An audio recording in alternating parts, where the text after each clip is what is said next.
আসসালামু আলাইকুম। Welcome to গ্রামীণ কিচেন উইথ আখি। আশা করছি আল্লাহর রহমতে আপনারা সকলে অনেক বেশি ভালো আছেন। আজকে আমি আপনাদের সাথে খুবই মজার একটি রেসিপি শেয়ার করব। আর রেসিপিটি হচ্ছে ইলিশ মাছ দিয়ে কচু পাতা ভর্তা রেসিপি। আশা করছি আজকের এই রেসিপিটি আপনাদের কাছে খুবই ভালো লাগবে।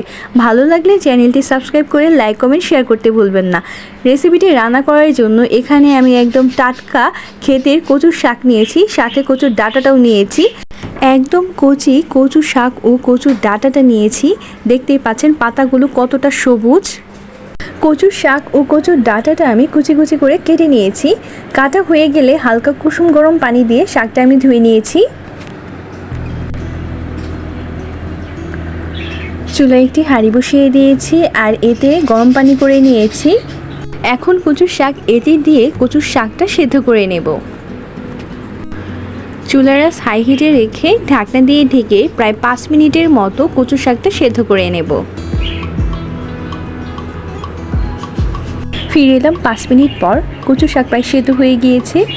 কচু শাক সেদ্ধ করার ফলে কচু শাকের যে কষ্ট রয়েছে সেটা বের হয়ে যায়। এতে করে কচু শাক রান্না করলে গলা চুলকায় না বা গলা ধরে না। কচু শাক সেদ্ধ হয়ে গিয়েছে। এ পর্যায়ে কচু শাকের পানিটা ঝরিয়ে নেব। কচু শাক রান্না করার জন্য চুলায় একটি প্যান বসিয়ে দিয়েছি আর এতে রান্নার তেল দিয়ে দিলাম। তেল গরম হয়ে আসলে 2টা আস্ত রসুন কুচি দিয়ে দিলাম। নেড়ে চেড়ে রসুনটা হালকা ভেজে নেব।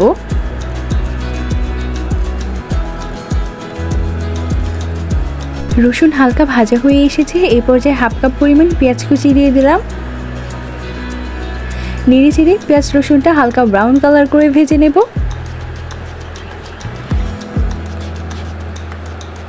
পেঁয়াজ রসুন ভাজা হয়ে এসেছে। এ পর্যায়ে মশলা কষানোর জন্য অল্প একটু পানি দিয়ে দিলাম।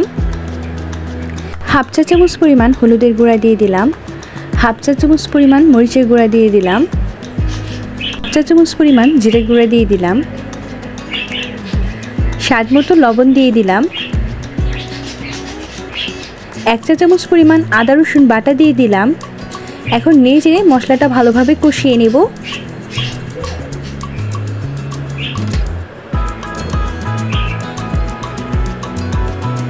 2 থেকে 3 মিনিটের মতো সময় নিয়ে মশলাটা কষিয়ে নেব। মশলা কষানো হয়ে গিয়েছে। এ পর্যায়ে মাছ কষানোর জন্য অল্প একটু পানি দিয়ে দিলাম।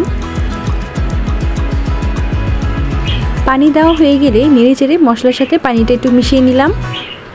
এখন ধুয়ে রাখা 2 পিস ইলিশ মাছ দিয়ে দিলাম।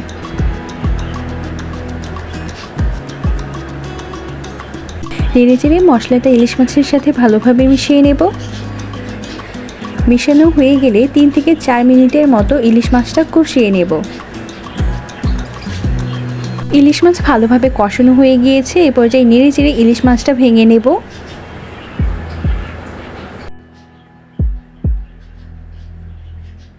ইলিশ মাছ নেড়ে চেড়ে ভাঙা হয়ে গিয়েছে। এ পর্যায়ে পানি ঝরিয়ে রাখা কচু শাকটা দিয়ে দিলাম।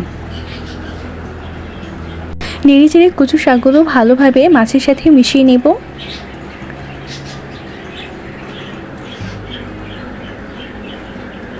ভালোভাবে নেড়ে চেড়ে মেশাতে হবে যাতে সম্পূর্ণ মাছটা শাকের সাথে মিশে যায়। শাক ভালোভাবে নাড়া দেওয়া হয়ে গিয়েছে। এই পর্যায়ে চুলার আঁচ মিডিয়ামে রেখে ঢাকনা দিয়ে ঢেকে শাকটা 4 মিনিটের মতো কষিয়ে নেব। ফিরে এলাম 4 মিনিট পর। এই পর্যায়ে শাকটা ভালোভাবে নেড়ে চেড়ে দিব।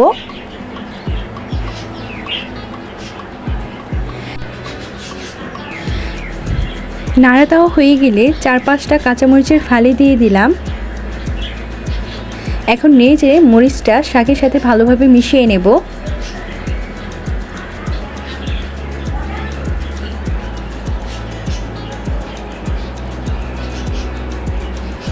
নাড়া দেওয়া হয়ে গেলে ঢাকনা দিয়ে ঢেকে আরও 4 মিনিটের মতো রান্না করে নেব।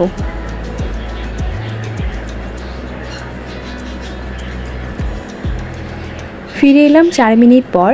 কচু শাক একদম পুরোপুরি সেদ্ধ হয়ে গিয়েছে। এ পর্যায়ে নেড়ে নেড়ে কচু শাকটা ভর্তা বানিয়ে নিব।